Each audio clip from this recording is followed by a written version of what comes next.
Get out of first class now. This section is for paying customers, not people like you.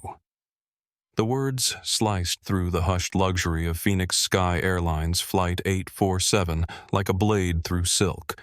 Conversations died mid-sentence. A champagne flute froze inches from a businessman's lips. The soft murmur of first-class privilege collapsed into something sharp and electric. Before we begin, I need to ask you something. Have you ever been told you don't belong somewhere you had every right to be? Have you ever been judged by your appearance before you even opened your mouth? If yes, this story is for you. And if this moment stops you in your tracks, hit that subscribe button because what you're about to witness will change how you see power, dignity, and justice forever.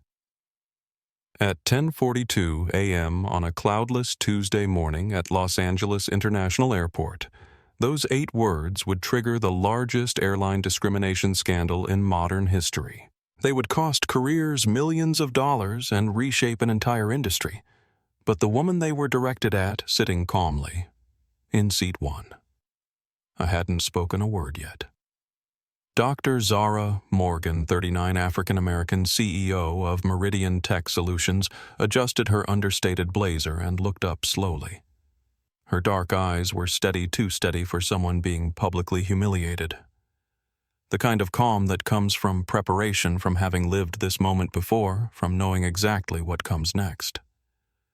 She didn't know that in exactly 47 minutes she would own the airline. She didn't know that the woman screaming at her would be in federal custody before sunset.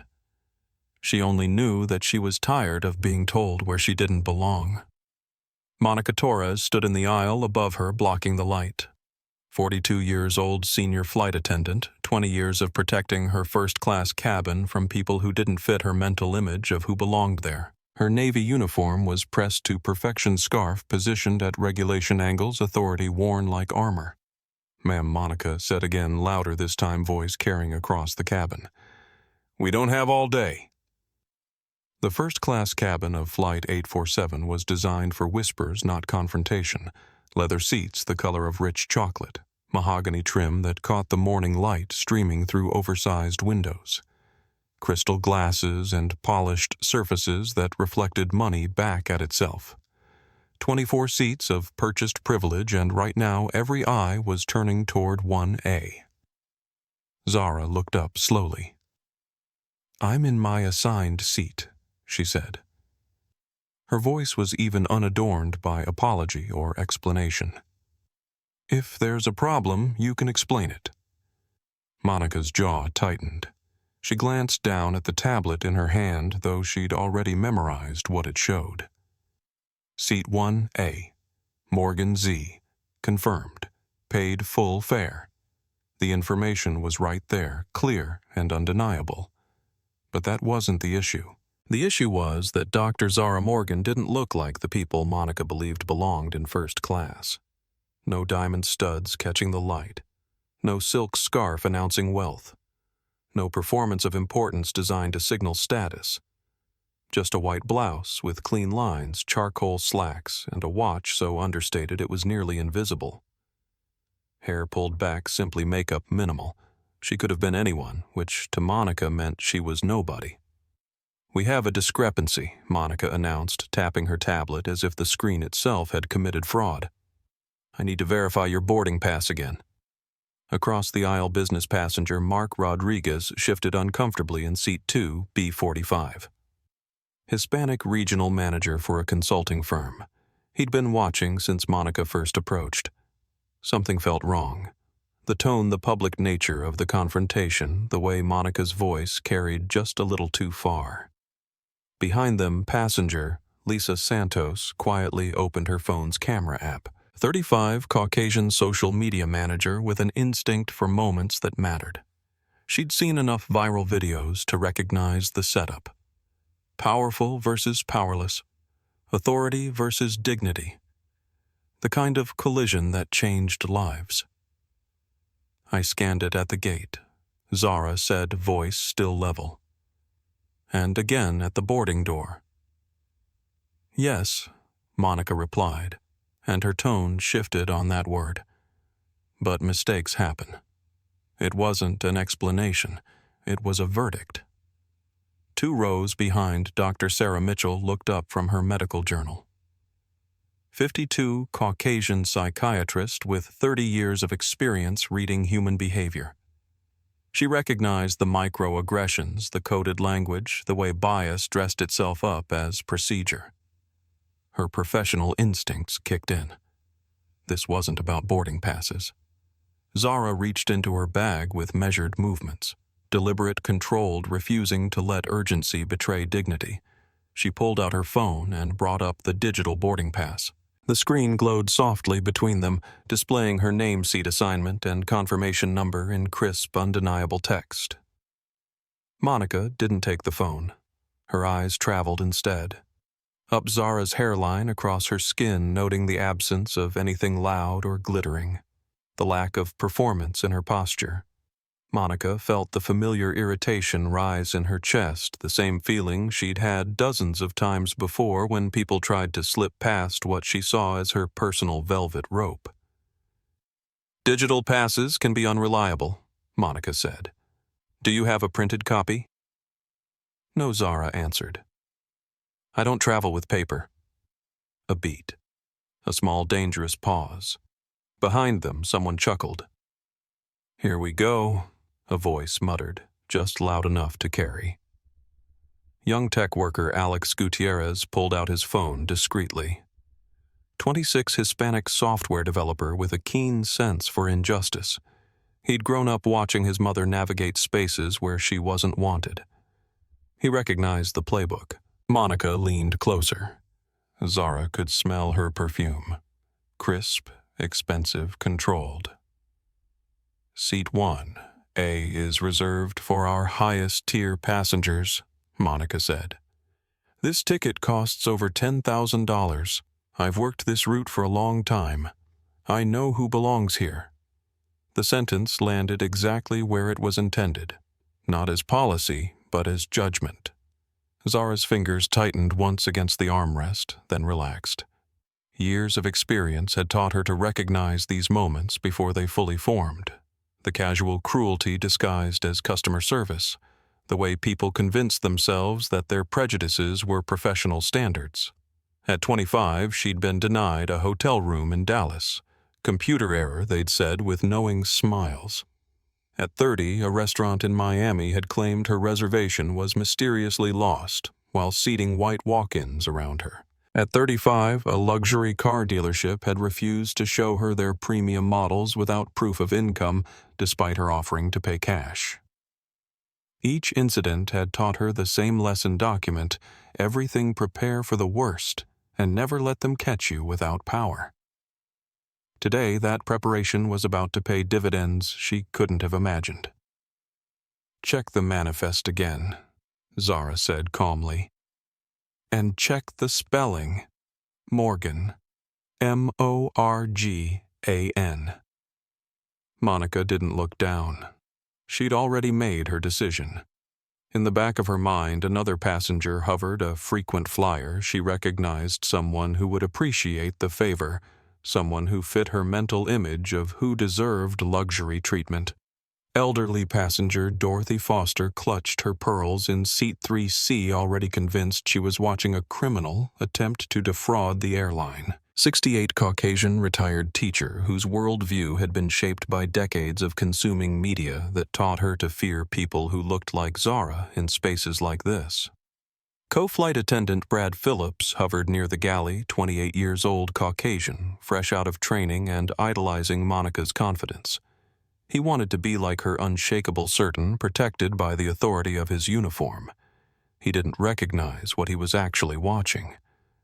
"Ma'am," Monica said, straightening to her full-height voice, now carrying to the back of first class, "I'm going to need you to gather your belongings and step off the aircraft so we can resolve this at the gate." The cabin went silent. Even the air circulation seemed to pause. Lisa's live stream was already recording. Her follower count wasn't huge, but her content was authentic, real-time, unfiltered. She whispered to her audience, "You guys, something really bad is happening on my flight right now." Zara laughed once. Short, sharp, containing no humor at all. "I'm not getting off this plane." Monica crossed her arms. The line was drawn, battle positions established. "If you refuse to comply, I will have security remove you. You are becoming disruptive." Disruptive. The word echoed through the cabin, carrying weight implication, the kind of coded language that had been weaponized against people who looked like Zara for generations. Mark Rodriguez finally spoke up from 2B. "Excuse me, but she's been completely polite. She showed you her boarding pass. What exactly is the problem?" Monica turned toward him with the look flight attendants reserve for passengers who dare question their authority. "Sir, please remain in your seat. This doesn't concern you." "Actually," Dr. Mitchell said quietly but clearly from row 3, "I think it concerns all of us." Alex's thumb hovered over the record button. He'd seen enough. This was about to become part of history, one way or another. In the cockpit, Captain James Rivera was reviewing his pre-flight checklist, unaware that his career was about to change forever. 51 years old, Hispanic, 30 years in the air with an unblemished safety record and a reputation for calm leadership. His phone sat silent in his jacket pocket, but not for much longer. Zara stood slowly, not rushed, not defiant. She rose to her full height, meeting Monica eye to eye. Around them, the cabin held its breath. "I'm sitting in the seat I paid for," Zara said. "You are singling me out because I don't match whatever picture you have in your head.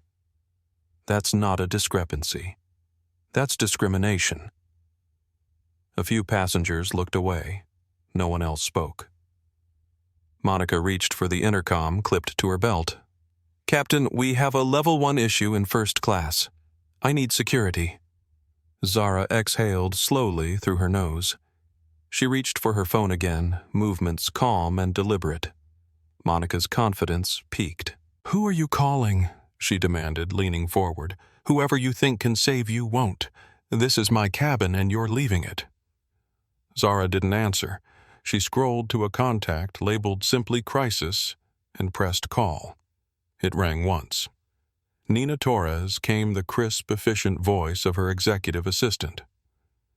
29 Hispanic MBA from Stanford, the kind of person who solved problems before most people realized they existed. Code Black Zara said quietly, her voice carrying just far enough for Monica to hear. "Implement Protocol 7. Full documentation mode." Monica scoffed. "Protocol? What is this, some kind of spy movie?" But Nina was already in motion, 3,000 miles away, her fingers flying across her keyboard in the executive suite of Meridian Tech Solutions. Crisis management protocols that had been years in the making, designed for exactly this kind of moment. Down the aisle, 2 uniformed airport security officers appeared. Officer Daniel Murphy, 44. Caucasian, broad-shouldered, and efficient, the kind of man who didn't like paperwork or complications. Behind him, Officer Rosa Valdez, 38, Hispanic, 15 years in airport security with an instinct for reading situations quickly. "Ma'am," Murphy said, approaching Zara with the confidence that comes from having authority backed by law, "you need to come with us." Zara looked at him with the same steady gaze she'd given Monica. "I have a valid ticket," she said. "I haven't raised my voice. I haven't threatened anyone. This is profiling." Murphy glanced back at Monica, who nodded with crisp certainty. The flight crew's word carried weight in these situations. "The crew has authority to remove anyone they deem a security risk," Murphy said. "If you don't walk, we'll escort you." In the galley, flight attendant Jessica Park watched with growing unease. 31 Caucasian, 8 years with Phoenix Sky, she'd seen Monica in action before. There was a pattern usually subtle, sometimes not so much. Passengers who didn't fit Monica's image of first-class worthiness found themselves scrutinized, questioned, sometimes relocated to better accommodate their needs. Lisa's live stream viewer count was climbing. 47 people watching live as she whispered commentary. "They're literally removing a woman for existing while black in first class. This is 2,024 people. The hashtag Phoenix Sky Shame was about to be born.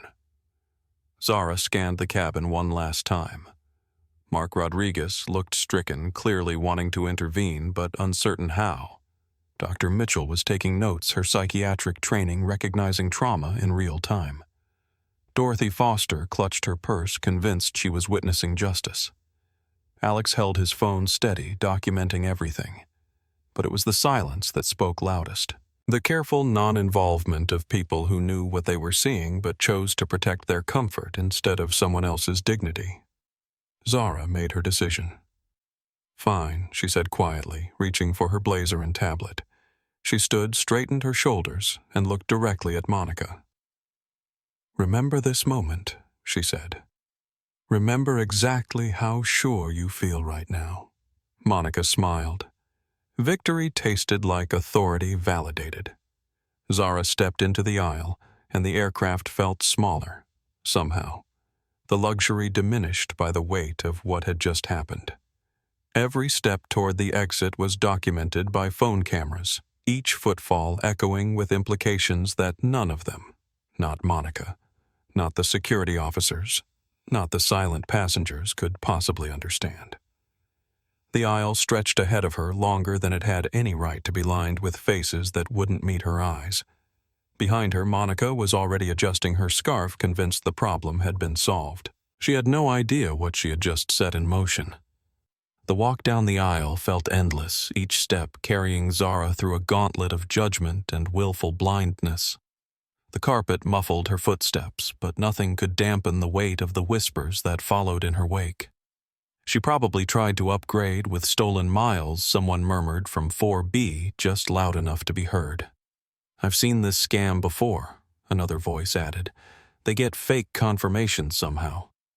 The comments stung not because they were cruel, but because they were casual. Assumptions delivered like facts, prejudice dressed up as experience. This was the background radiation of bias that people like Zara navigated every day, the constant low-level hum of having their legitimacy questioned simply for existing in spaces where others decided they didn't belong. Officer Murphy stayed close behind her, not touching but present enough to remind everyone that this was official. His partner Rosa Valdez walked ahead, clearing a path with her presence. Authority moved faster than truth in spaces like this. As they crossed the threshold from first class to business, the lighting shifted. Cooler, less forgiving. Passengers leaned out of their pods, curiosity sharpening into something hungrier, now that the spectacle had official sanction. "This is unbelievable," a man in 7A muttered, shaking his head as if Zara had personally inconvenienced his morning. "Can't even fly in peace anymore." The weight settled deeper in Zara's chest. Not fear, she'd moved past fear years ago. This was something older, more familiar. The quiet calculation that came from knowing exactly how these moments tended to escalate if you misstepped even slightly. She'd been here before, not on a plane, but in conference rooms where her credentials were questioned twice as thoroughly as her white male counterparts. In banks where loan officers smiled too widely while requesting additional documentation that other applicants never needed. In restaurants where hostesses couldn't seem to locate reservations that were clearly in their system. Different settings, same script. Behind the curtain separating business from economy, the cabin opened into a wider space filled with more voices, more assumptions traveling at light speed. Rows of faces turned in unison as the story spread and morphed with each retelling. "Did she hit someone?" a teenager whispered to his mother. "No," the woman replied with complete certainty they wouldn't remove her if she hadn't done something wrong. That was the lie that kept everything running smoothly.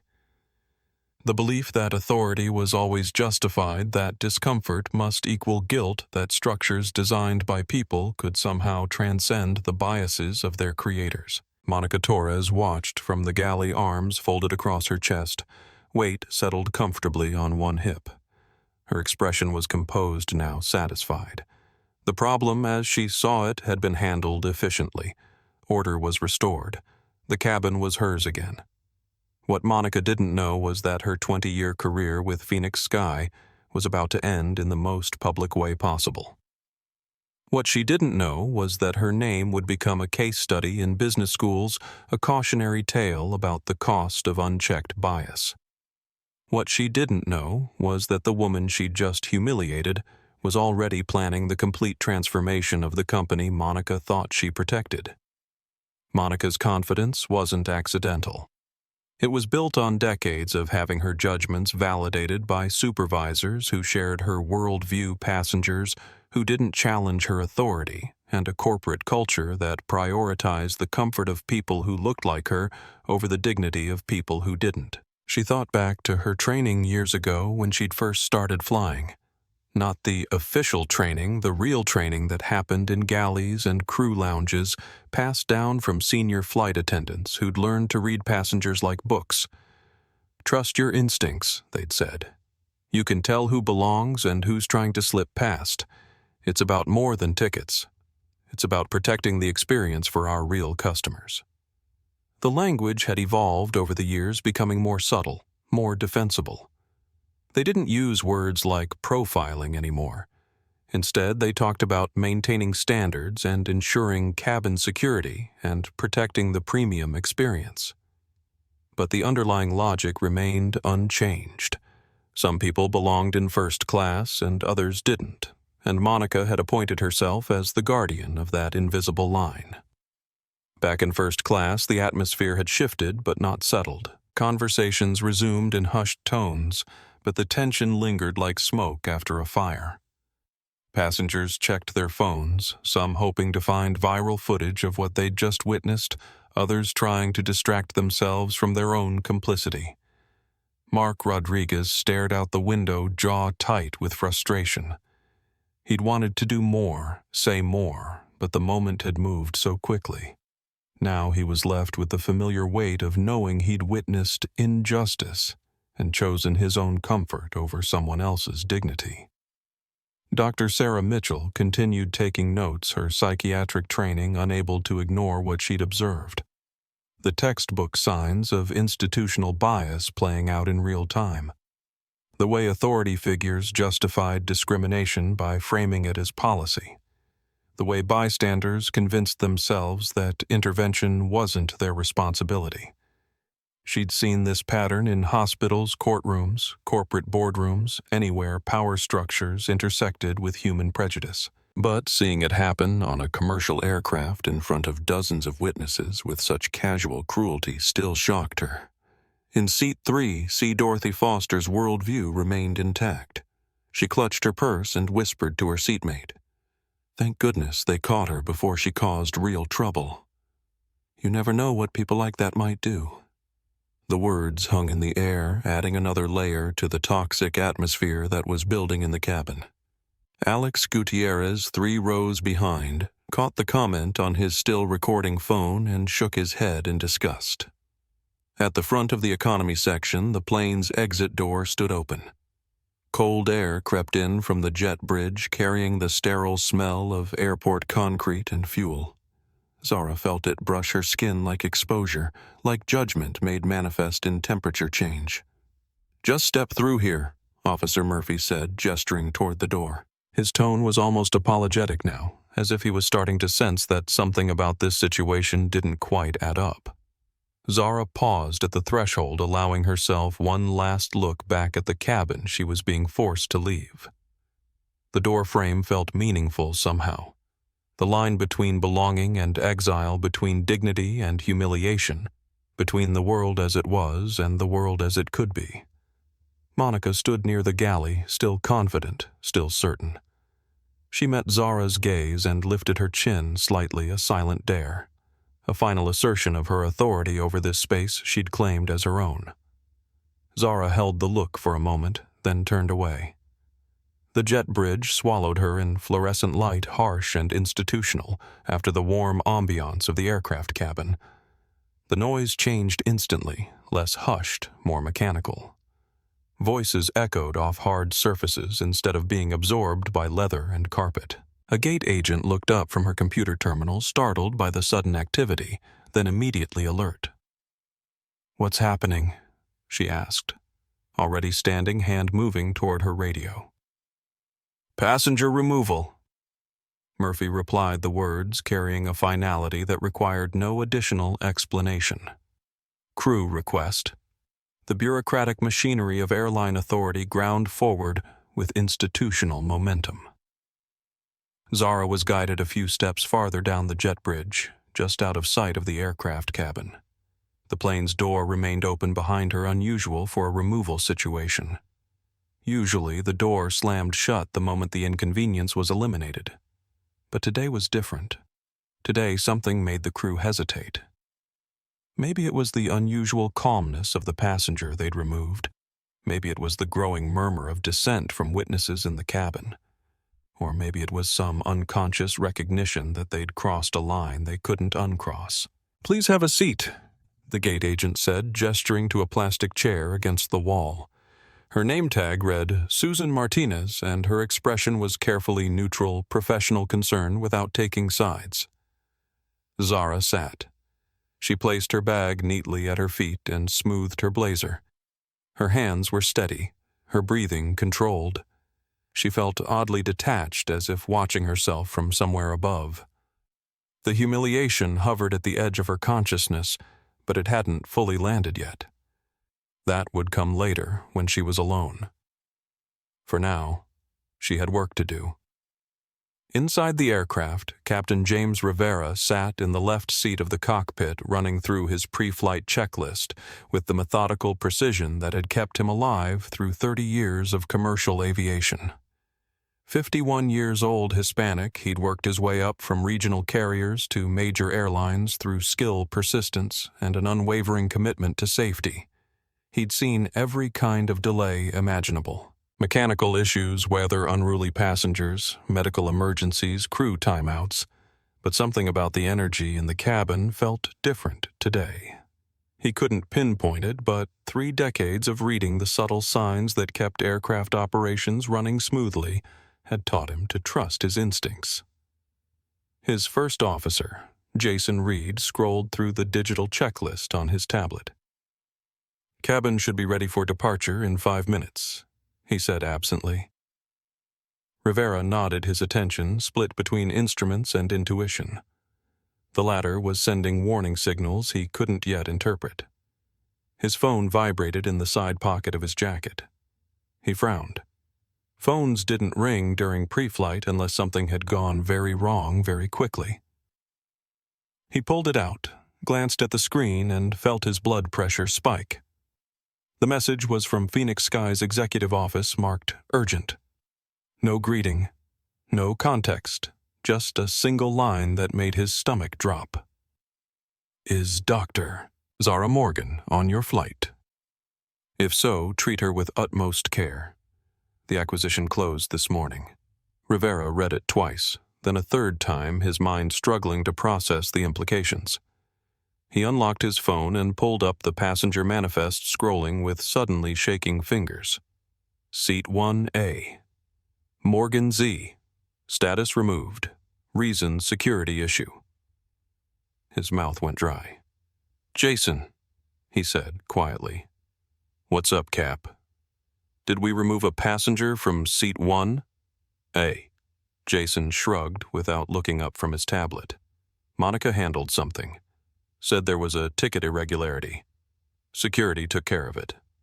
Rivera stared at the manifest, the name glowing on his screen like an accusation. Dr. Zara Morgan. He tried to remember if he'd heard the name before, but the executive message suggested he should have known it immediately. He unbuckled his harness with suddenly urgent movements. Captain Jason looked over now, sensing the shift in energy. "Kill the engines," Rivera said. "What now? Shut them down." The familiar hum beneath their feet began to fade as Jason complied, confusion clear in his movements. Outside, ground crew members paused mid-gesture, equally confused. Inside the cabin, passengers felt the shift immediately. The subtle vibration that meant movement, progress, departure, suddenly gone. Rivera stood and pushed through the cockpit door into the galley where Monica was arranging glasses with practiced efficiency. Brad Phillips polished already clean surfaces nearby, and Jessica Park checked passenger manifests on her tablet. "Where is the passenger who was in seat 1? A," Rivera demanded. Monica turned, startled by the captain's tone. "Captain, I had her removed." She was being disruptive, refused to verify her credentials. What credentials? Rivera's voice was sharper now, carrying the authority of someone who'd spent 30 years making life-and-death decisions under pressure. Her boarding pass looked suspicious. She didn't fit she wasn't behaving like a typical first-class passenger. Rivera felt something cold spread through his chest. Didn't fit what Monica's confidence began to waver. She was dressed casually, acting. I mean, you know the type we get sometimes, trying to sneak into first class. "Do you know who that woman is?" Rivera's voice had dropped to a deadly quiet. Monica blinked. "Some scammer who... She owns this airline." The words hit the galley like a physical blow. Monica's face went white. Brad dropped the towel he'd been holding. Jessica's tablet slipped in her suddenly sweaty hands. That's not possible," Monica stammered. She looked. "The merger finalized this morning." Rivera continued, each word falling like a hammer blow. "Atlas Core Group acquired controlling interest. Dr. Zara Morgan is the new majority owner of Phoenix Sky Airlines." The champagne flute Monica had been holding slipped from her fingers. It shattered on the galley floor, crystal fragments scattering across polished metal liquid splashing against Monica's uniform and shoes. The sound echoed through first class like a gunshot.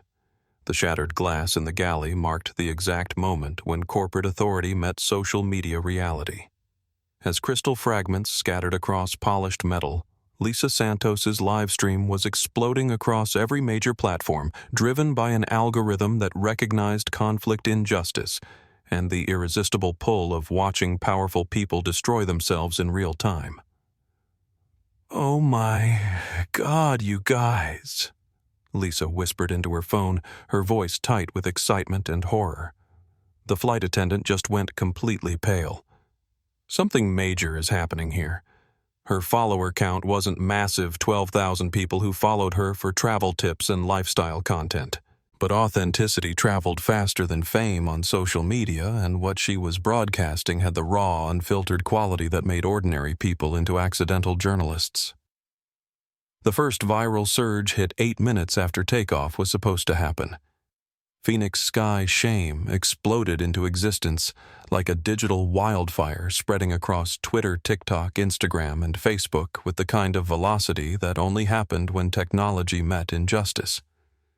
Within 12 minutes, the hashtag had 47,000 mentions. Within 20 minutes, it was trending in 17 countries.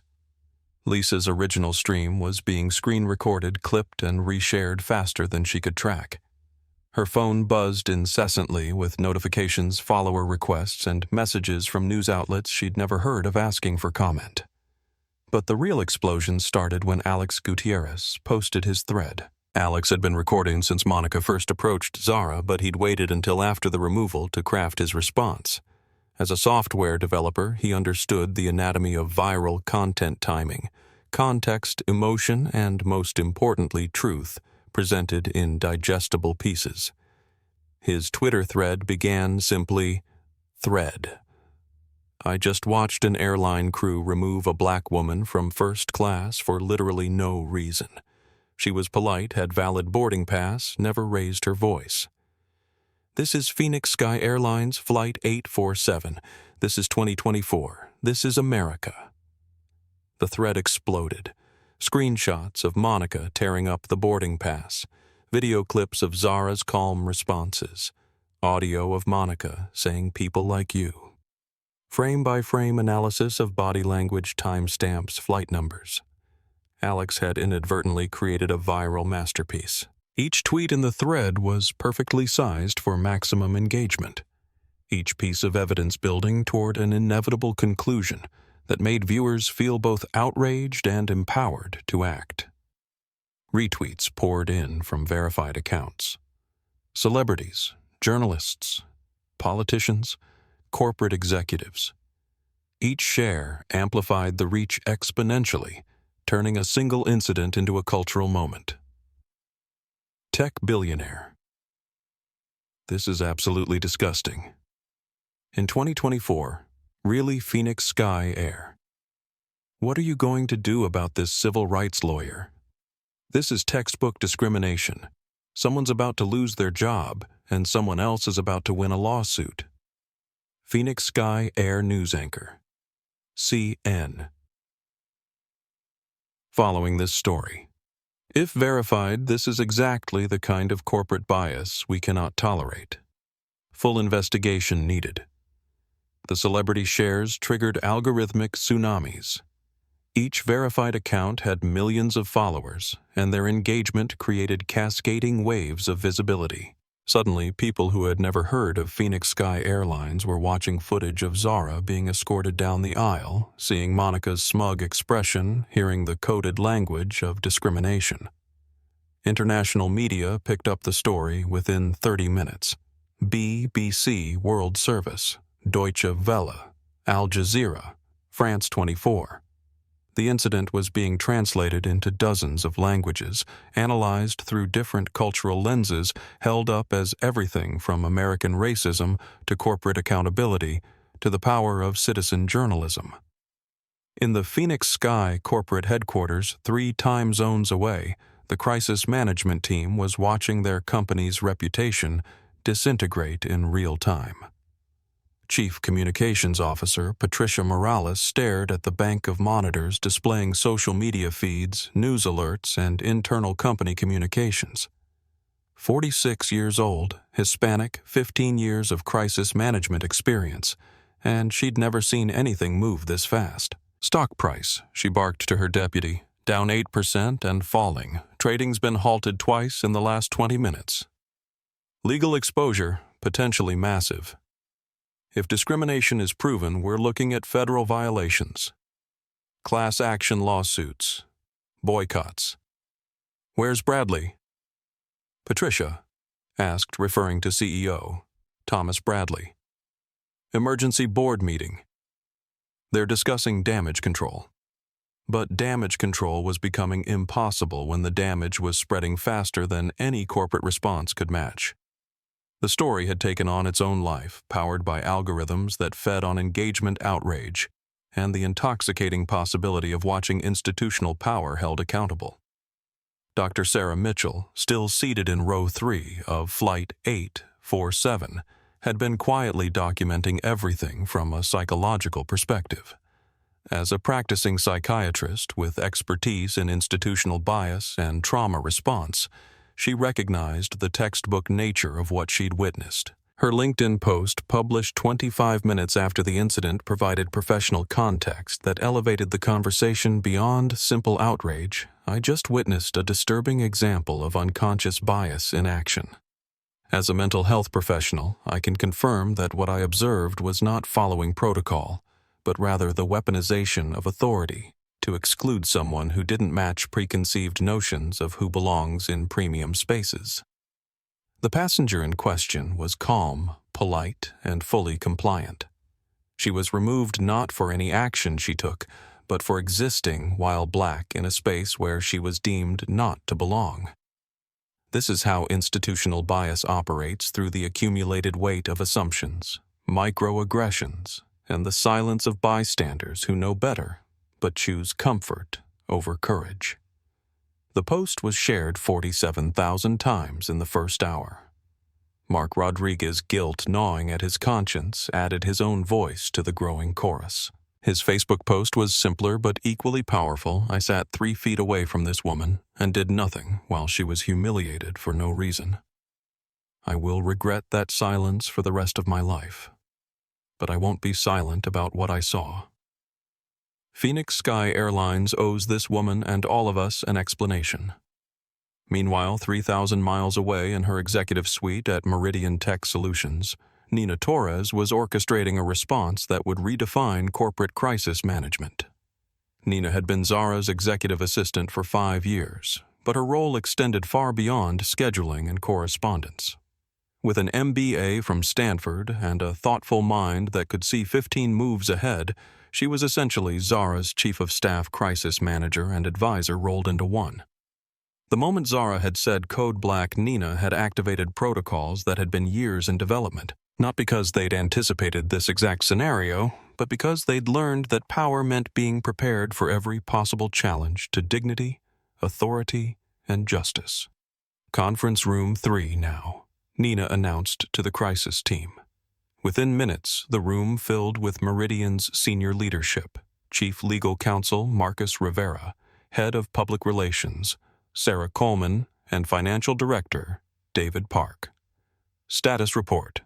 Nina demanded, her voice cutting through the urgency with surgical precision. Phoenix Sky stock down 12% and falling, David reported. The video has been viewed 2.3 million times across all platforms. Phoenix Sky. Shame is trending globally. Legal implications, Nina asked. Marcus had already been working the phones. Federal discrimination investigation is inevitable. FAA involvement likely. Civil rights violation charges possible. Their insurance company is probably having a panic attack right now. Sarah looked up from her tablet where she'd been monitoring social media response in real time. Public opinion is completely against them. I've never seen corporate sentiment shift this fast. Major sponsors are already distancing themselves. American Express just suspended their co-branded credit card partnership. Nina nodded, processing the information with the calm efficiency that had made her indispensable to Zara. Phoenix Sky doesn't know who they're dealing with yet. When they find out, they're going to panic. When they panic, they're going to make mistakes. When they make mistakes, we're going to be ready. She turned to her laptop and began typing, her fingers moving with practiced speed. Marcus, I need acquisition documents ready for immediate release. Sarah, prepare a statement, but don't publish yet. David, contact our media relations team. When this story hits the next level, I want us controlling the narrative. Back on Flight 847, Captain Rivera was experiencing the kind of professional crisis that ended careers and haunted pilots for the rest of their lives. In 30 years of commercial aviation, he'd never faced a situation where the stakes were this high and the potential for catastrophic failure this immediate. His phone buzzed again. Another message from Phoenix Sky Corporate, this one marked, Emergency Priority Urgent. Dr. Morgan is majority owner as of this morning. Whatever happened, fix it immediately. Company's survival depends on your next actions. Rivera's hands were shaking as he read the message. 30 years of perfect safety records, commendations, exemplary service reviews, and now his career hung in the balance because of a flight attendant's prejudice and his crew's failure to prevent a catastrophic error in judgment. Jason, he called to his first officer through the cockpit door. Yes, Captain, contact ground control. Tell them we're having a passenger service issue that needs immediate resolution. Tell them we're not departing until it's resolved. Should I give them details? Rivera paused, thinking about liability insurance, corporate responsibility, and his own mortgage payments. Tell them we removed the wrong passenger. The words felt like lead in his mouth. Jason's voice came back confused, concerned. The wrong passenger. How do we remove the wrong passenger by not checking who she actually was before believing she didn't belong? In the cabin, the atmosphere was becoming increasingly tense as passengers realized something had gone very wrong. The engines had been shut down for 15 minutes now with no explanation from the crew. Phones were buzzing with notifications, news alerts, social media updates. Dorothy Foster, who had been so certain that justice had been served, was reading Alex's Twitter thread with growing unease. Her granddaughter had texted her. Grandma, are you on that Phoenix Sky flight? It's all over TikTok. She scrolled through the videos, the commentary, the expert analysis, and began to realize that she'd been celebrating something horrible. That her assumptions, her prejudices, her comfortable certainties about who belonged where had led her to applaud the humiliation of an innocent woman. The weight of that realization settled on her like a physical burden. Jessica Park, the junior flight attendant who had watched Monica's performance with growing discomfort, finally found her voice. She approached Rivera in the galley where he stood staring at his phone with the expression of someone watching his world collapse. "Captain," she said quietly, "I need to tell you something about what happened." Rivera looked at her with tired eyes. "What Monica has done this before? Not exactly like this, but she profiles passengers, especially black passengers, Hispanic passengers, anyone who doesn't match her image of who should be in first class." Rivera's jaw tightened. "Why didn't you report it?" Jessica's voice was barely a whisper. "I tried once. I was told to mind my own business and focus on my own performance." "By who? Monica's supervisor?" "Kevin Walsh. He said complaints about senior crew members had to be carefully substantiated, and that new employees sometimes misunderstood standard security protocols." Rivera closed his eyes. The institutional nature of the problem was becoming clear. This wasn't one bad employee, but a culture that had enabled and protected discrimination through layers of bureaucracy and willful blindness. His phone buzzed again. This time it was a call from Phoenix Sky CEO Thomas Bradley himself. "Captain Rivera, what the hell is happening on your aircraft?" Rivera's voice was steady despite the chaos around him. "Sir, we made a serious error. We removed a passenger who shouldn't have been removed." "I know who she is." Bradley's voice was tight with panic. "She owns us as of this morning. Do you understand what you've done? I understand that my crew discriminated against a passenger based on her appearance. Get her back on that plane immediately. Do whatever it takes. Apologize. Grovel. I don't care. If she doesn't get back on that aircraft, this company is finished." The line went dead.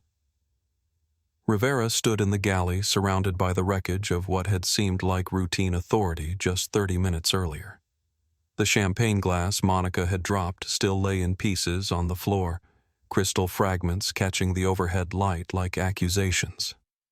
Outside on the jet bridge, Zara sat in the plastic chair where she'd been placed, her phone in her hands, watching her own discrimination go viral in real time. She'd received dozens of calls from Nina, from her legal team, from reporters, from civil rights organizations, from politicians expressing outrage and support. But she hadn't answered any of them. Instead, she sat quietly watching the digital wildfire spread, knowing that in a few more minutes, everything would change forever. The preliminary investigation reports were already being compiled. The passenger manifests analyzed, the crew schedules reviewed, the pattern of previous incidents examined. Within the hour, Monica Torres would be suspended pending investigation. Kevin Walsh would be terminated for enabling discrimination. CEO Thomas Bradley would be fielding calls from federal investigators, major shareholders, and crisis management consultants. But all of that was still in the future. For now, Zara simply sat and waited, knowing that justice was often just patience combined with preparation and the courage to let truth speak for itself. The viral explosion was just the beginning. The call came at exactly 11:47 a.m. Pacific Standard Time. Captain Rivera's phone displayed a number he recognized: Phoenix Sky Corporate Emergency Line. The kind of call that only came when careers hung in the balance and company survival was at stake. Captain Rivera. His voice was steady, professional, giving nothing away despite the chaos erupting around him. "This is Emergency Operations Director Michelle Santos. Captain, we have a code red situation developing around your flight. Are you aware that Dr. Zara Morgan was removed from your aircraft?" Rivera's stomach dropped. The passenger from seat 1. Yes. We had a crew member who believed there was a ticket irregularity." "Captain." Michelle's voice carried the weight of someone delivering a terminal diagnosis. "Dr. Zara Morgan is not just any passenger. As of 9:15 this morning, her company Atlas Core Group completed a $4.8 billion acquisition. She is now the majority owner of Phoenix Sky Airlines." The galley seemed to tilt around Rivera. 30 years of commercial aviation, and he'd never heard silence quite like this. The kind of silence that came when the universe rearranged itself and left you standing in the wreckage of everything you thought you knew. "Captain, are you there?" "I'm here." His voice was hoarse now. "What are my orders?" "Get her back on that aircraft immediately." "Whatever it takes." "The board is in emergency session. The SEC is asking questions. Our stock price has fallen 18% in the last 40 minutes. If Dr. Morgan doesn't return to that plane and this situation isn't resolved, Phoenix Sky may not exist by market close." The line went dead. Rivera stood in the galley holding a phone that might as well have been a weapon pointed at his own career. Around him, the evidence of what they'd done remained scattered like crime scene debris. Broken glass, torn boarding passes, the lingering smell of spilled champagne mixing with institutional disinfectant.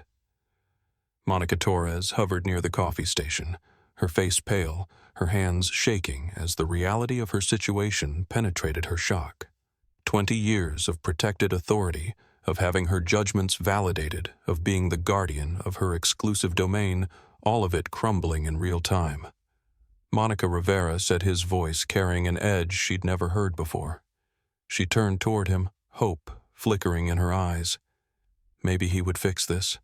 Maybe corporate would protect her. Maybe this was all some terrible misunderstanding that could be explained away with the right words, the right connections, the right application of institutional power. "The passenger you removed," Rivera said slowly, each word landing like a hammer blow, "owns this airline." The hope died instantly. That's not possible," Monica stammered, her voice barely above a whisper. She was dressed so casually. No jewelry, no designer clothes, no... She didn't look like what? Rivera's question hung in the air like an accusation. Monica's mouth opened and closed soundlessly. Every word she might say would be an admission. Every explanation would be a confession. Every justification would be evidence of exactly the kind of bias that was about to destroy her career and possibly the entire company. Brad Phillips backed away from the coffee station, suddenly desperate to distance himself from whatever was about to happen. Jessica Park stood frozen near the curtain, realizing that every assumption she'd made about power authority and who could be trusted was being rewritten in real time. Rivera's phone buzzed again, a text message from the same emergency number. "Urgent. Dr. Morgan's assistant reports that discrimination incident is going viral. 2.8 million views and climbing.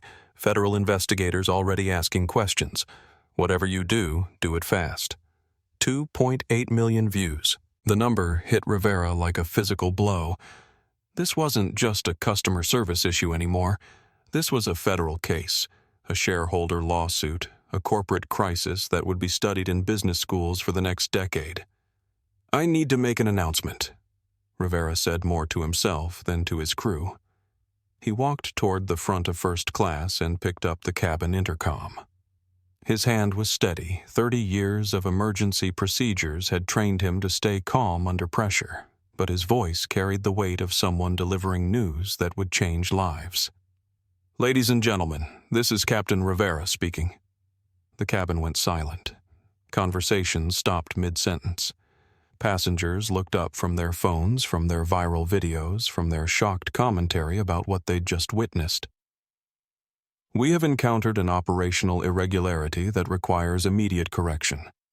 This aircraft will not depart Los Angeles until we have resolved a serious crew error." A murmur rippled through the cabin. Operational irregularities usually meant mechanical problems, weather delays, air traffic control issues. They didn't usually mean admitting mistakes in front of passengers.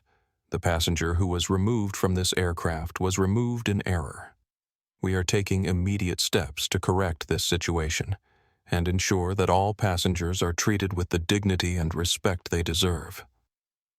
Rivera set down the intercom and turned back toward the galley where Monica stood staring at him with the expression of someone watching their entire world collapse. "You need to get her back," he said quietly. "Right now." Monica's legs felt unsteady. "Captain, what if she refuses? What if she's angry?" Rivera's voice was flat, emotionless, the tone of someone stating facts rather than offering comfort. "Then we'll all probably be looking for new jobs by tomorrow. But that's what happens when you judge people by what they look like instead of who they are." Outside on the jet bridge, Zara Morgan sat in the plastic chair where she'd been placed, watching her phone screen fill with notifications, news alerts, and messages from people around the world who had seen the footage of her removal. But she wasn't reading the supportive comments or the outraged responses. She was reading the acquisition documents that Nina had just sent her. Atlas Core Group's purchase of Phoenix Sky Airlines had closed that morning at 9:15 a.m. Pacific Time. The deal had been in negotiation for 8 months, conducted with the kind of corporate discretion that kept major acquisitions out of the news until all paperwork was signed and filed. Zara now owned 67% of Phoenix Sky Airlines. She controlled the board, the executive appointments, the operational policies, and the employment status of every single person who had just participated in her humiliation, including Monica Torres. Her phone buzzed with an incoming call from Nina. "How are you feeling?" Nina's voice was concerned, but controlled the tone of someone managing a crisis while genuinely caring about the person at the center of it. "I've been better," Zara replied. "Status report."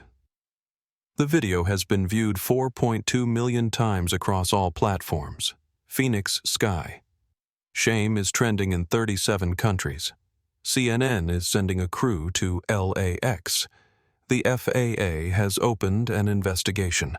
Our legal team has received 17 calls from other discrimination victims who want to join a class action lawsuit. Zara absorbed the information calmly. Corporate response. Panic. Bradley called an emergency board meeting 20 minutes ago. Stock price is down 22%.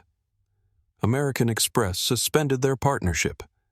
United is making public statements about their own anti-discrimination policies to distance themselves from the story. And the crew they don't know yet. But they're about to. As if summoned by Nina's words, Monica Torres appeared at the far end of the jet bridge, walking toward Zara with the unsteady gait of someone whose world had just been turned upside down. Behind her, Captain Rivera followed at a discreet distance, his expression grim. Monica's uniform was wrinkled now, her scarf askew, her confidence completely evaporated.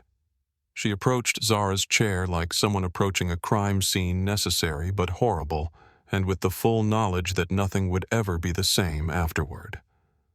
Dr. Morgan Monica said, her voice cracking on the title. There's been a terrible misunderstanding." Zara looked up slowly, her expression calm, unreadable. "Has there? I didn't know. I never intended. The boarding pass looked suspicious, and I thought—" "You thought what?" Zara's voice was quiet, but it carried across the jet bridge with perfect clarity.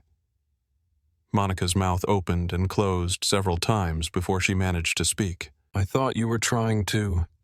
that you didn't belong in first class."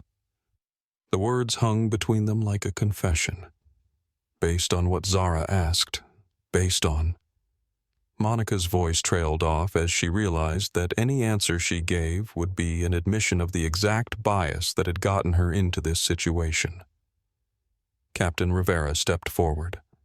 "Dr. Morgan, on behalf of Phoenix Sky Airlines, I want to apologize for the unacceptable treatment you received from our crew. There is no excuse for what happened, and we take full responsibility."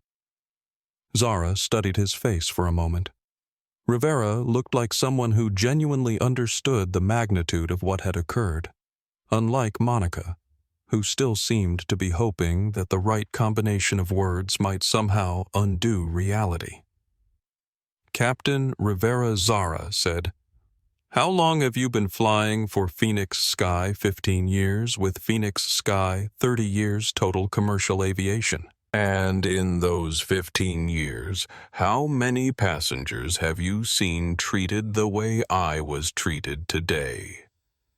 Rivera's pause was answer enough. More than I should have, Dr. Morgan. Because another pause. Because we failed to address patterns of bias in our crew training and management oversight. Zara nodded slowly. At least you're honest. She stood up from the plastic chair, smoothed her blazer, and looked directly at Monica. You said I didn't belong in first class. You were wrong about that. But you were right about one thing. Monica's face brightened hopefully. I don't belong in first class, Zara continued. I belong in the cockpit, because as of this morning, I own the airline. The impact of those words was immediate and devastating. Monica's legs buckled slightly and she reached out to steady herself against the jet bridge wall. Captain Rivera closed his eyes briefly, the full weight of the institutional failure settling on his shoulders. The question now, Zara said, is what we're going to do about it. Back in first class, passengers were glued to their phones following the real-time coverage of their own flight. Alex Gutierrez's Twitter thread had been picked up by major news networks. Lisa Santos's live stream was being broadcast on CNN. Dr. Sarah Mitchell's professional analysis was being quoted in Washington Post articles that were being written and published faster than traditional journalism had ever moved before. Mark Rodriguez was on the phone with his wife, his voice tight with emotion. Honey, I'm on that flight. The one you're seeing on the news. I sat 3 feet from her and I didn't do anything. I watched them humiliate that woman and I did nothing. His wife's voice came through the phone, supportive but shocked. Mark, you couldn't have known. I could have known that what I was watching was wrong. I could have known that someone being polite and quiet and dignified doesn't deserve to be dragged off an airplane because of how they look. The conversation was happening in dozens of seats, in dozens of languages, as passengers called family members, friends, colleagues, trying to process what they'd witnessed and their own role in it. Dorothy Foster was crying quietly in her seat, holding her phone with a shaking hand. Her granddaughter had sent her the viral videos, and seeing herself in the background clutching her pearls, nodding approvingly as Zara was removed, was forcing her to confront ugly truths about her own assumptions and prejudices. The passenger in seat 2A, who had briefly taken Zara's place after she was removed, was now standing in the aisle, looking lost and ashamed. He'd returned to his original seat in business class the moment Captain Rivera made his announcement, but the damage to his own sense of moral certainty was irreversible. Outside, the aircraft news crews were setting up on the tarmac. Airport security was establishing perimeters. Federal investigators were boarding planes from Washington, D.C. The infrastructure of accountability was mobilizing with bureaucratic precision. But inside the jet bridge, the real reckoning was just beginning. Dr. Morgan Captain Rivera said the aircraft is ready for your return whenever you're comfortable proceeding. Zara looked past him toward the open aircraft door where she could see passengers' faces pressed against Windows phones recording everyone waiting to see what would happen next.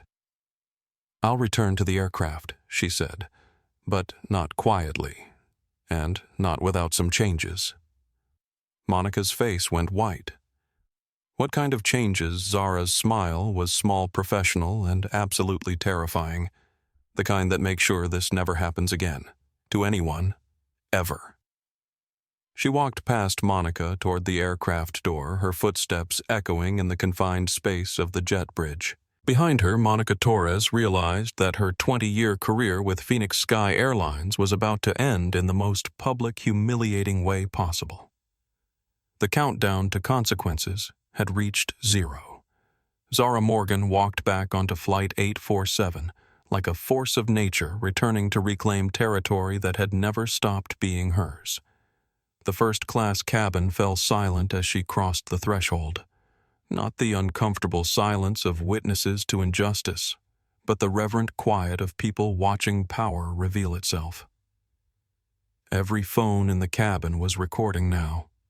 Lisa Santos's live stream had reached 850,000 simultaneous viewers. Alex Gutierrez was providing real-time commentary on Twitter. Dr. Zara Mitchell was documenting the psychological dynamics of authority being transferred in real time. The passenger in 2A who had briefly occupied Zara's seat scrambled to move back to his original spot in business class, his face burning with shame. Zara paused at her row and looked down at seat 1A. It had been cleaned, the cushions fluffed, a fresh glass of champagne waiting on the armrest tray. The kind of desperate hospitality that came from corporate panic. Dr. Morgan came a voice from behind her. She turned to see Monica Torres standing in the aisle, flanked by Captain Rivera and a uniformed airport supervisor who had materialized during the negotiations on the jet bridge. Monica's face was pale, her hands shaking visibly. The confident authority she'd displayed 30 minutes earlier had evaporated, replaced by the hollow-eyed realization that she'd just committed career suicide in front of millions of witnesses. "Dr. Morgan, Monica," said her voice barely above a whisper. I want to apologize, publicly, to you and to everyone on this flight." The cabin was absolutely silent. Not a cough, not a rustle of paper, not even the sound of breathing. Everyone understood they were witnessing something historical, the kind of moment that would be analyzed and discussed for years to come. Zara studied Monica's face for a long moment. There was no satisfaction in watching someone's world collapse, even someone who had earned that collapse through their own actions. But there was a difference between personal satisfaction and institutional accountability. "Go ahead," Zara said simply. Monica reached for the intercom with trembling hands. When she spoke, her voice carried throughout the aircraft and through the live streams to millions of people around the world. "Ladies and gentlemen, this is Senior Flight Attendant Monica Torres." Her voice cracked on her own name. "I need to make an announcement about what happened earlier on this flight." The silence intensified, if that was possible. 30 minutes ago, I removed a passenger from this aircraft. I did so because I made assumptions about her based on her appearance. I profiled her. I discriminated against her. I was wrong. Gasps rippled through the cabin. This wasn't the sanitized corporate apology that usually followed these incidents. This was raw, unfiltered confession. "The passenger I removed is Dr. Zara Morgan. She had a valid boarding pass. She was polite and compliant. She did nothing wrong except exist in a space where I decided she didn't belong." Monica's voice was breaking now, tears making her words thick and barely intelligible. "Dr. Morgan is also the owner of this airline. But she shouldn't have to own an airline to be treated with basic human dignity. I failed as a professional, as a human being, and as someone who took an oath to serve all passengers equally." She paused, struggling to continue. "I am deeply, profoundly sorry. To Dr. Morgan, to every passenger who witnessed this, and to everyone who has been treated the way I treated Dr. Morgan today. There is no excuse for what I did." Monica lowered the intercom and looked directly at Zara. "I don't expect forgiveness. I expect consequences, and I accept them." The cabin remained silent for several heartbeats. Then slowly applause began. It started with Dr. Zara Mitchell in row 3 spread to Mark Rodriguez in 2B, then throughout the cabin. Not applause for Monica, she was beyond redemption, but applause for accountability, for truth being spoken aloud, for the rare moment when justice wasn't delayed or diluted or buried in corporate bureaucracy. Zara didn't applaud. She simply nodded once, acknowledging the apology without absolving the harm it was meant to address. "Thank you for your honesty," she said. "It doesn't undo what happened, but it's a start." Captain Rivera stepped forward. "Dr. Morgan, I've received instructions from Phoenix Sky Management. You have been automatically upgraded to our highest service tier for life with full access to all company amenities. And Captain Zara interrupted gently. "I don't need upgrades. I need accountability." She pulled out her phone and opened the Phoenix Sky Employee Portal, an app she now had complete administrative access to as the company's majority owner. Her fingers moved across the screen with practiced efficiency. "Monica Torres," she said, looking directly at the flight attendant. "Employee ID 2847. Hired June 15, 2003. Performance reviews consistently rated as excellent. 0 formal disciplinary actions on record." Monica's face went even paler as she realized what was happening. But Zara continued scrolling through internal records, 17 informal complaints in the last 5 years, all involving passengers of color, all dismissed as misunderstandings or communication issues by your supervisor, Kevin Walsh. The cabin was absolutely silent again. This wasn't just about one incident anymore. This was about patterns, institutional failures, the architecture of discrimination that had been operating in plain sight for years. Zara's voice remained calm, professional, deadly. "Kevin Walsh, by the way, was terminated 17 minutes ago when our legal team reviewed his personnel file and discovered that he had been deliberately burying discrimination complaints to protect crew members who shared his perspectives." She looked up from her phone. "Monica, your employment with Phoenix Sky Airlines is terminated effective immediately. You'll be escorted off this aircraft by airport security and banned from company property pending federal investigation." The words hit the cabin like a physical force. Several passengers gasped. Lisa's live stream exploded with comments. Alex's Twitter notifications became a constant buzz of activity. Monica nodded numbly. She'd known this was coming the moment she learned who Zara really was. But hearing it spoken aloud in front of hundreds of thousands of witnesses made it real in a way that corporate meetings and HR discussions never could. "I understand," she said quietly. "No," Zara replied. "You don't understand yet, but you will." 2 airport security officers appeared at the aircraft door. Not the same ones who had removed Zara, but federal agents whose presence indicated that this had already escalated beyond airline internal affairs into potential criminal territory. Monica Torres, the lead agent, asked. "That's me. You're under arrest on suspicion of filing a false security report and violation of federal anti-discrimination statutes. You have the right to remain silent." The Miranda rights being read aloud in first class created a surreal juxtaposition, the formal language of criminal procedure echoing through a space designed for luxury and privilege. Passengers recorded everything, their phones capturing the moment when consequences finally caught up with actions. As Monica was handcuffed and led away, she turned back toward Zara one last time. "Dr. Morgan, I'm sorry. I really am." Zara's expression remained neutral. "I believe you are, but sorry doesn't undo trauma. It doesn't restore dignity. It doesn't prevent the next person from being treated the way you treated me." The aircraft door closed behind Monica Torres, and she was gone. 20 years with Phoenix. Sky Airlines ended in viral humiliation and federal custody. But the consequences were just beginning.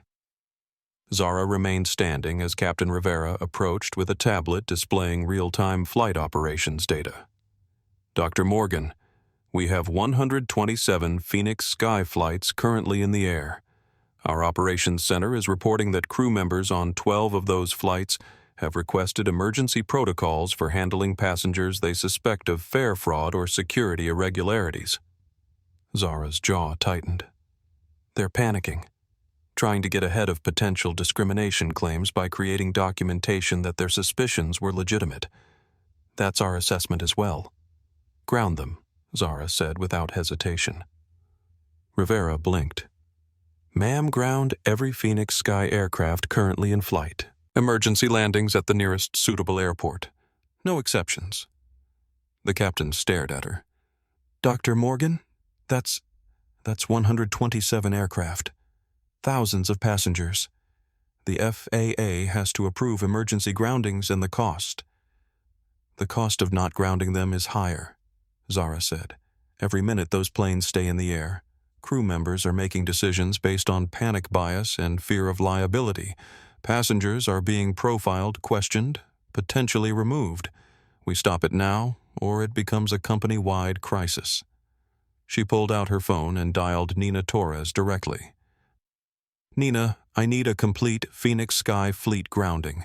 FAA authorization. Emergency protocols.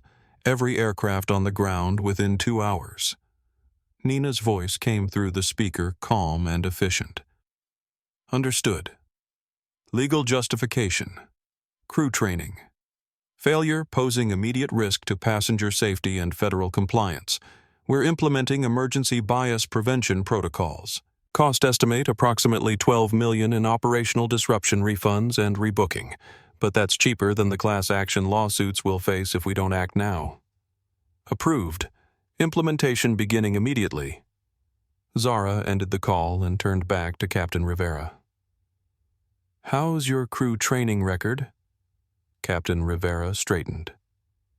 Impeccable, Dr. Morgan. 30 years without a discrimination complaint. Good, because you're about to become our interim chief of flight operations. Your first job is implementing new training protocols for every crew member in the company. She looked around the cabin where passengers were still recording, still sharing, still providing real-time commentary on the transformation of corporate culture happening in front of their eyes. Ladies and gentlemen, Zara announced, her voice carrying clearly through first class. I apologize for the disruption to your travel plans. Phoenix Sky Airlines is implementing immediate changes to ensure that what happened to me today never happens to anyone else. She paused, looking directly into the phone cameras she knew were recording. Dignity isn't negotiable. Respect isn't optional. And discrimination isn't a policy, it's a breach of everything we should stand for as human beings. The applause that erupted was different from before.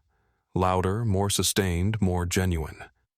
It was the sound of people witnessing justice in real time, of institutional power, being held accountable by its own structures of change happening not eventually, but immediately. Mark Rodriguez stood up from his seat. Dr. Morgan, I owe you an apology too. I sat here and watched what happened to you, and I said nothing. I let my own comfort matter more than your dignity. Other passengers began standing, sharing their own acknowledgments, their own recognitions of complicity and bystander responsibility.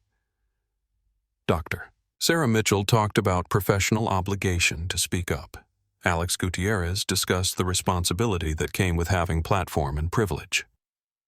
Dorothy Foster, tears streaming down her face, approached Zara's seat. Dr. Morgan, I believed them. I thought you were trying to steal a seat you didn't pay for. I'm so ashamed of myself. Zara looked at the elderly woman with compassion rather than judgment. Mrs. Foster, the shame belongs to people who trained you to think that way. Your job now is to think differently. As Flight 847 finally prepared for departure 3 hours behind schedule, but fundamentally transformed news alerts were exploding across every major platform. Breaking Phoenix Sky. Airline's grounds entire fleet after CEO experiences discrimination. Viral video leads to immediate policy overhaul at major airline federal investigation launched into widespread airline discrimination. Phoenix Sky stock down 31% as new owner implements emergency reforms. But the most important headline was the one being written in real time by everyone who had witnessed what happened. When power meets prejudice, justice can happen immediately if we choose to make it happen. The consequences were spreading far beyond one flight, one airline, one incident. They were becoming a precedent, a standard, a new expectation of how institutional power should respond when confronted with its own failures. Zara settled into seat 1A as the engines finally powered up for departure. She'd paid for first class, but she'd earned something much more valuable. The knowledge that sometimes when preparation meets opportunity and injustice, the arc of the moral universe can be bent in real time. The The plane began to taxi toward takeoff, carrying not just passengers but the proof that change was possible when people refused to accept the unacceptable. The immediate consequences were just the beginning. The lasting changes would define everything that came next. The Phoenix Sky Airlines headquarters building had never hosted a crisis management session quite like this one. 48 floors above downtown Denver, the executive conference room buzzed with the controlled chaos of a corporation fighting for its survival in real time. CEO Thomas Bradley stood at the head of the mahogany table, his usually perfect silver hair disheveled, his trademark confidence replaced by the hollow-eyed panic of someone watching their life's work disintegrate on social media. Around the table sat what remained of his senior leadership team. Those who hadn't been terminated resigned or fled to avoid association with the unfolding disaster. Status report Bradley demanded, his voice hoarse from 3 hours of emergency phone calls. Chief Financial Officer Jennifer Martinez looked up from her tablet, her expression grim. Stock price down 38% and falling. Trading has been halted 4 times. The NYSE is considering a circuit breaker. Our market capitalization has dropped from $8.2 billion to $5.1 billion in 6 hours. Partners American Express suspended the co-branded credit card program. Hilton ended the hotel partnership. Mercedes withdrew from our premium cabin sponsorship. We've lost approximately $200 million in partnership revenue in the last 4 hours. Bradley sank into his chair. Legal exposure. General Counsel Robert Kim had been fielding calls from federal agencies since noon. The Department of Transportation opened an investigation 20 minutes after the video went viral. The FAA is reviewing our crew training protocols. The EEOC has launched a discrimination probe. We're looking at potential federal fines in the range of $50 to $100 million. And that's before the class action lawsuits added Director of Risk Management Patricia Morales. We've received calls from 17 law firms representing other discrimination victims. Every passenger who was ever questioned, challenged, or removed from our aircraft is now potential evidence of institutional bias. The room fell silent. 40 years of corporate growth, reputation building, and market positioning was collapsing faster than any of them had thought possible. "Where's Dr. Morgan now?" Bradley asked quietly. "Still on Flight 847, Martinez replied. "The aircraft departed LAX 20 minutes ago. ETA to Phoenix Sky International is 4:47 p.m. local time, and when she lands, she becomes our boss." The words hung in the air like a death sentence. None of them had ever faced a situation where the victim of their company's discrimination became the owner of that same company within hours of being victimized. The power dynamics were unprecedented, the potential for consequences unlimited. Bradley's phone buzzed. A text from his executive assistant board meeting moved up to 5 p.m. Emergency session. Attendance mandatory. He showed the message to the room. Anyone want to guess what they're discussing? No one answered. They all knew. Leadership changes in corporate crises were swift, brutal, and final. Bradley's tenure as CEO would end today, probably within the next few hours. Sir Martinez said quietly, "We need to discuss succession planning." Bradley laughed bitterly. "Succession planning? Jennifer, we don't have succession planning for this situation. Our company manual doesn't have a chapter on what to do when you discriminate against your new owner and it goes viral." Meanwhile, in Phoenix Sky's customer service center in Dallas, the phones hadn't stopped ringing. Customer Service Director Lisa Park watched the call volume dashboard with growing horror. 47,000 calls in queue average. Wait time approaching 3 hours, customer satisfaction scores plummeting in real time. "What are they calling about?" she asked her supervisor. "Everything. Refund requests from people who don't want to fly with us anymore.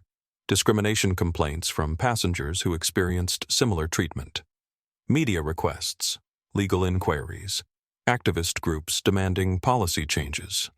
The social media monitoring team had set up a war room down the hall, tracking hashtags, sentiment analysis, and viral spread across platforms.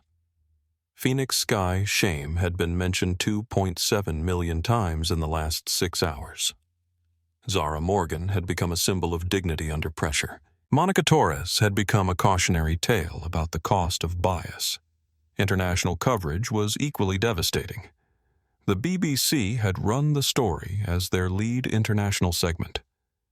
Al Jazeera was discussing American airline discrimination. Deutsche Welle was comparing it to European anti-discrimination enforcement.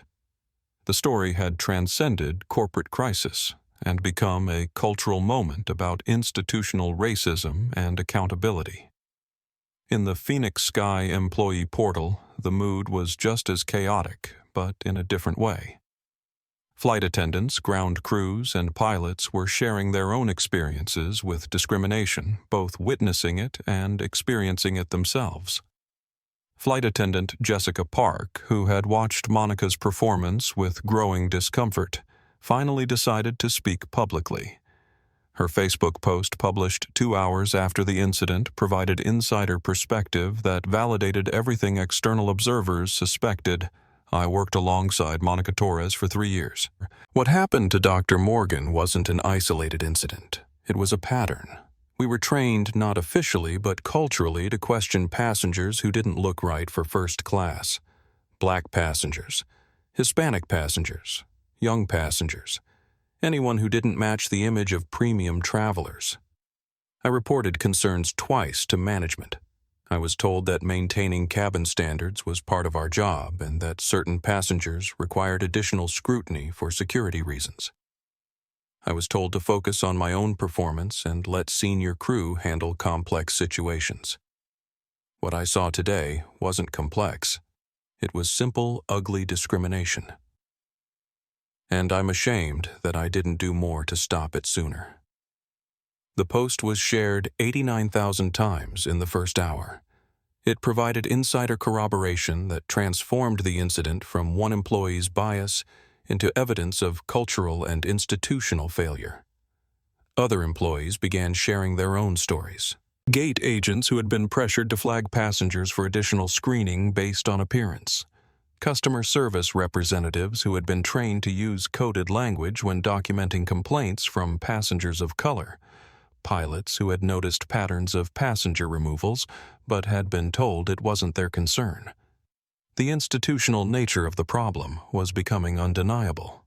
But while Phoenix Sky's corporate headquarters dealt with crisis management, Dr. Zara Morgan was implementing solutions in real time. From her seat in 1A, she had spent the 3-hour flight rebuilding the airline from the ground up. Her laptop displayed multiple screens, corporate governance documents, HR policy templates, training program specifications, federal compliance requirements. Nina Torres patched in via secure video conference from Meridian Tech Solutions headquarters, joined by the crisis management team that had been activated 6 hours earlier. Legal update, Zara said without preamble. Marcus Rivera, chief legal counsel, appeared on screen. Federal agencies are moving fast. The DOT wants to meet tomorrow. The EEOC is requesting all personnel files related to passenger complaints. The FAA is demanding immediate policy changes before they'll approve resuming normal operations. Timeline. If we can demonstrate concrete policy changes and accountability measures within 72 hours, we can probably avoid the worst federal penalties. If we can't, we're looking at potential license suspension and unlimited liability. Zara nodded. Sarah PR status. Public Relations Director Sarah Coleman looked exhausted but determined. We're being contacted by every major news outlet. International requests coming in from 23 countries. The story is becoming a global symbol of American corporate accountability. Recommendations: don't hide, don't spin, don't minimize, lead with solutions rather than explanations. Show change happening in real time rather than promising change eventually. Approved. David Financial Impact, CFO. David Park had spreadsheets full of bad news. Short-term cost of emergency grounding, $12 million. Stock price decline represents a paper loss of $3.1 billion in market cap. Partnership losses approximately $200 million annually. But if we handle this correctly, the reputational recovery could position us as an industry leader in anti-discrimination practices. We could become the airline that other companies benchmark against for inclusion policies. Zara leaned back in her first-class seat thinking. Outside the window, the landscape of America scrolled past cities and towns full of people who looked like her, who traveled for business and pleasure, and family visits who deserved to be treated with dignity, regardless of what assumptions others made about their appearance or their right to occupy certain spaces. "Here's what we're going to implement," she said, her voice carrying the authority of someone who owned the company and understood exactly how to use that ownership. First, immediate termination of any employee with multiple discrimination complaints on file, regardless of their seniority or position. Zero tolerance, no appeals, no second chances for pattern behavior. Nina took notes rapidly. How many employees are we talking about? Our preliminary review identified 47 Phoenix Sky employees with multiple complaints. Pilots, flight attendants, gate agents, customer service representatives, supervisors. All gone by end of business today. Second, mandatory bias training for every employee conducted by external civil rights organizations, not corporate diversity consultants, not internal HR teams. Organizations that have been fighting discrimination for decades and understand the real impact of bias on people's lives. Third, new hiring requirements. Every management position must now include demonstrated experience working in diverse environments. Every crew must include members from different racial and ethnic backgrounds. Every decision-making team must represent the diversity of our passenger base. Fourth, passenger advocacy program. Independent ombudsman office with direct authority to investigate complaints, override employee decisions, and authorize immediate compensation for discrimination victims. Fifth, real-time monitoring. Every passenger interaction recorded, every complaint tracked, every pattern identified and addressed before it becomes a federal case. She paused, looking out at the country passing beneath her. And sixth, public transparency. Monthly reports on discrimination complaints, investigation outcomes, and policy changes. Posted online, sent to federal agencies, made available to anyone who wants to know how we're doing. The video conference participants absorbed the scope of what Zara was proposing. Not cosmetic changes or public relations gestures, but fundamental restructuring of how the airline operated at every level. Timeline, Nina asked. Implementation begins tomorrow. Full rollout within 30 days. Federal compliance certification within 60 days. Cost approximately $50 million in the first year for training, monitoring, personnel changes, and oversight infrastructure. But that's cheaper than the lawsuits we'll face if we don't change, and it's an investment in becoming the kind of company we should have been all along. As Flight 847 began its descent toward Phoenix, Zara received a text from Dr. Morgan. I've submitted my resignation, effective immediately. The board has asked me to request a meeting with you to discuss leadership transition and crisis resolution. Zara showed the message to her video conference team. Your response? Nina asked. Zara thought for a moment. Tell him I'll meet with the board tomorrow at 9 a.m. But not to discuss transition, to discuss transformation. We're not managing this crisis. We're using it to build something better. She ended the video call and looked around the first-class cabin. The other passengers were reading news coverage of their own flight, watching interviews with civil rights experts, following social media discussions about corporate accountability and institutional change. Dr. Sarah Mitchell approached from her seat in row 3. Dr. Morgan. I wanted to thank you for what you're doing. As someone who studies bias and trauma, I can tell you that this kind of immediate comprehensive response to discrimination is unprecedented. Zara nodded. Dr. Mitchell, would you be interested in consulting on our bias training program? We need people who understand the psychology of discrimination, not just the policies. I'd be honored. Mark Rodriguez joined the conversation. Dr. Morgan, I work in organizational development. If you need help restructuring management practices or accountability measures, I'd like to volunteer my services. Alex Gutierrez looked up from his phone where he was still providing real-time updates to his viral Twitter thread. Dr. Morgan, I'm a software developer. If you need technology solutions for monitoring discrimination or tracking patterns, I'd love to help. Even Dorothy Foster, the elderly passenger who had initially supported Zara's removal, approached hesitantly. Dr. Morgan, I don't have professional skills to offer, but I want to contribute somehow. What I did today, believing the worst about you because of how you looked, that's not who I want to be. Zara looked at the group of passengers who had been witnesses to discrimination and were now volunteering to be participants in transformation. Actually, she said, you all represent exactly what we need. Real people with different perspectives and experiences willing to hold us accountable and help us do better.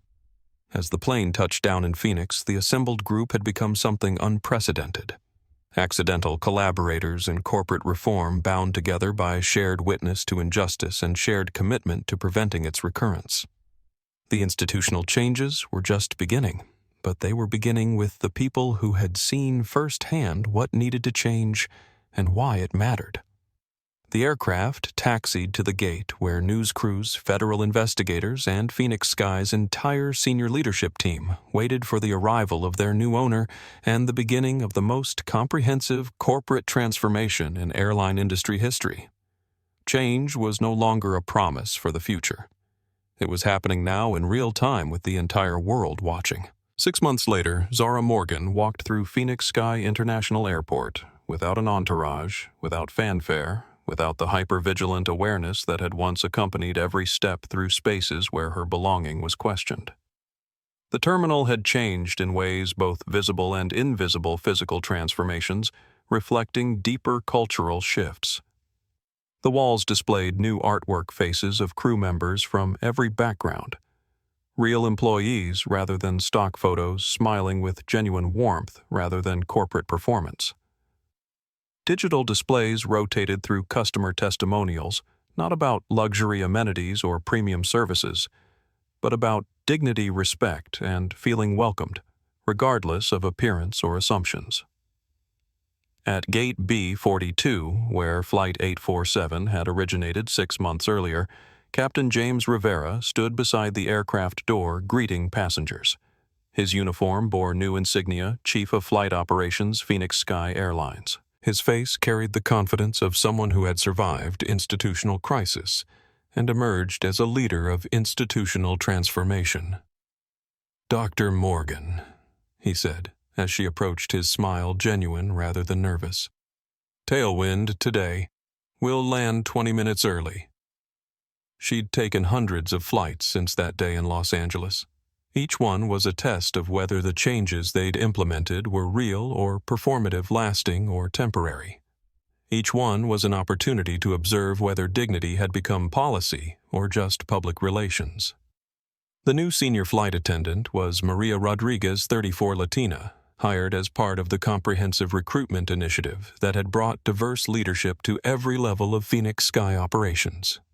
Her welcome was professional but warm, treating every passenger with the same respectful attention, regardless of their seat assignment or appearance. Dr. Morgan, welcome aboard. Seat 1. A is ready.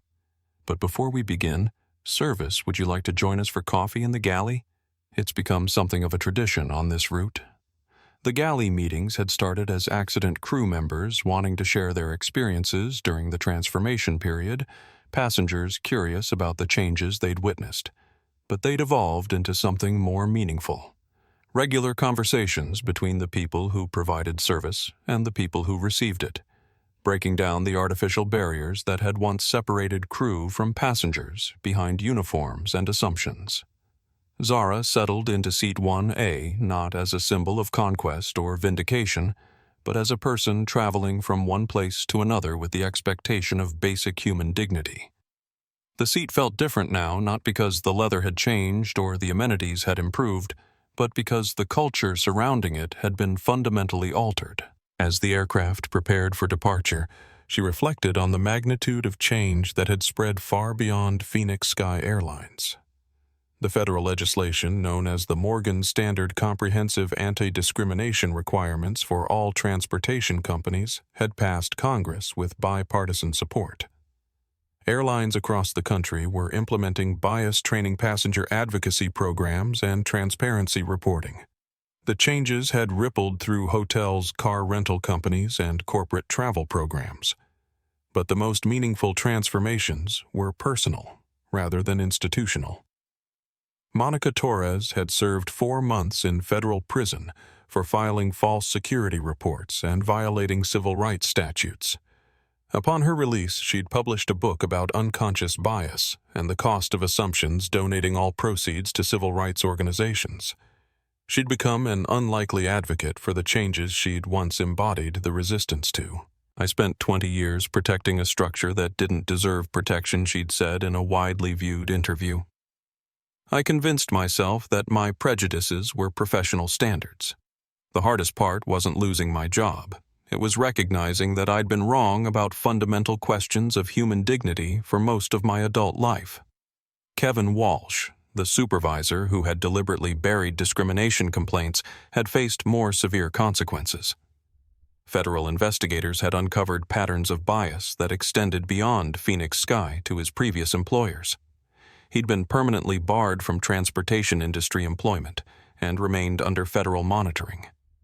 Dr. Sarah Mitchell had become Phoenix Sky's chief diversity officer, designing training programs that were being adopted by companies across multiple industries. Her approach emphasized psychological understanding rather than compliance checking, helping employees recognize and interrupt their own biases before they became discriminatory actions.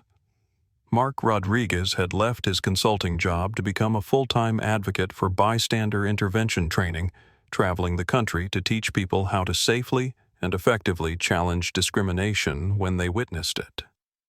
His presentations always began with the same admission: "I sat 3 feet away from injustice and chose my own comfort over someone else's dignity. I'm here to make sure you don't make the same choice." Alex Gutierrez had been hired by Phoenix Sky as Director of Digital Accountability, developing technology platforms that other companies used to track patterns of discrimination and implement early intervention measures. His viral Twitter thread had been turned into a documentary about the power of witness documentation and social media advocacy. Dorothy Foster had become one of the most unexpected voices in the transformation. At 68, she'd begun speaking to senior groups about confronting unconscious bias in their own communities, sharing her story of how assumptions and prejudices had led her to applaud injustice until forced to confront the reality of her choices. "I thought I was a good person," she'd said in her first public speech. "Good people don't discriminate," I told myself. But goodness isn't about intentions, it's about impact. And the impact of my assumptions was to support the humiliation of an innocent woman because she didn't match my mental image of who belonged where. Even Lisa Santos had parlayed her accidental citizen journalism into a career as a digital rights advocate, helping other ordinary people understand how to safely document and share evidence of discrimination and injustice. But perhaps the most significant change was harder to measure: the shift in expectations about how quickly and comprehensively institutions should respond when confronted with evidence of bias. The Phoenix Sky standard had become a benchmark for corporate accountability. Other companies facing discrimination crises were expected to implement immediate comprehensive changes rather than gradual improvements or cosmetic adjustments. The public had developed an appetite for swift justice and meaningful transformation that extended far beyond the airline industry. As Flight 847, The same flight number that had carried her into history 6 months earlier reached cruising altitude. Zara accepted the coffee Maria had offered and joined the informal gathering in the galley. "How are we doing?"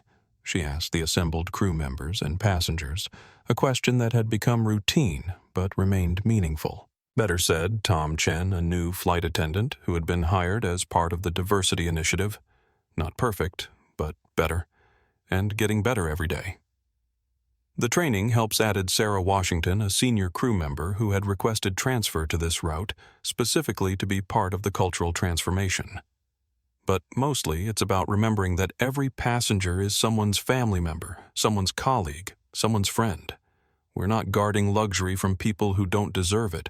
We're providing service to people who do. The conversation continued for several minutes, covering topics from policy implementation to personal growth to the ongoing challenges of changing institutional cultures. It was the kind of dialogue that would have been impossible 6 months earlier, when hierarchy and assumptions created artificial barriers between people simply trying to do their jobs and travel safely. When Zara returned to her seat, she found a handwritten note waiting on her tray table. The handwriting was careful, deliberate. The words chosen thoughtfully. "Dr. Morgan, I was on the original Flight 847 6 months ago. I saw what happened to you, and I said nothing. I've thought about that silence every day since. Thank you for showing me that change is possible when people refuse to accept the unacceptable. Your courage gave me courage." A fellow traveler. The note was unsigned, but it represented thousands of similar messages she'd received from people who had witnessed discrimination, experienced it themselves, or simply recognized that their own assumptions and biases needed examination. The most meaningful letters came from young people, college students, recent graduates, teenagers who had seen the viral videos and absorbed different lessons about authority, dignity, and the responsibility to speak up when witnessing injustice. "I used to think discrimination was something that happened in history books," one high school student had written. "Now I understand it's something that happens in real time, and stopping it requires action in real time too." As the aircraft began its descent toward New York, Zara looked out the window at the city lights spreading beneath them like a constellation of possibilities. Millions of people living, working, traveling, interacting across lines of difference that could either divide them or connect them, depending on the choices individuals and institutions made about dignity, respect, and belonging. Her phone buzzed with a text from Nina Torres. Dr. Morgan Phoenix Sky just won the Corporate Leadership in Civil Rights Award from the NAACP. Ceremony next month. Will you accept? Zara typed back quickly. We'll accept it together. This was never about one person. It was about what becomes possible when people choose justice over comfort. The plane touched down smoothly, passengers beginning their familiar routine of gathering belongings and preparing to exit. But before anyone stood, Captain Rivera's voice came over the intercom one final time. "Ladies and gentlemen, as we complete our flight today, I want to remind you of something we say at Phoenix Sky Airlines. Dignity isn't negotiable, respect isn't optional, and each of us has the power to make sure everyone feels they belong. Thank you for flying with us, and thank you for being part of the change." The applause that followed was quiet but heartfelt, not the explosive recognition of justice happening in real time, but the steady appreciation of justice becoming routine, expected normal. As Zara walked through the jet bridge toward the terminal, she passed a young black girl traveling with her family, maybe 8 or 9 years old, wearing a pilot's wings pin on her jacket. The girl looked up as Zara passed and smiled with the unself-conscious confidence of someone who had never been told she didn't belong anywhere. That, Zara thought, was what lasting change looked like. Not just policies or training programs or federal compliance measures, but children growing up in a world where their presence in any space was questioned, less challenged, less defended. More. The viral video that had started everything, Monica's voice saying, "People like you," Zara's calm responses, the shocked faces of witnesses still circulated online. But it was increasingly accompanied by stories of progress, examples of other companies implementing similar changes, evidence that institutional transformation was possible when people refused to accept institutional failure. If this story moved you, if it reminded you that dignity should never be negotiable, smash that like button. Subscribe if you believe one voice can change an entire culture when that voice refuses to be silenced. And in the comments below, share 3 words. Write them exactly as they are. Dignity over silence. Because when we speak up, when we stand up, when we refuse to accept, that's just how things are. We don't just change our own lives. We change the world for everyone who comes after us. Remember to hit that notification bell so you never miss stories like this one. Share this video with someone who needs to hear it. And if you've ever been told you don't belong somewhere, you had every right to be, know this. Your dignity matters, your presence matters, and you have the power to change things. Thanks for watching, and I'll see you in the next video.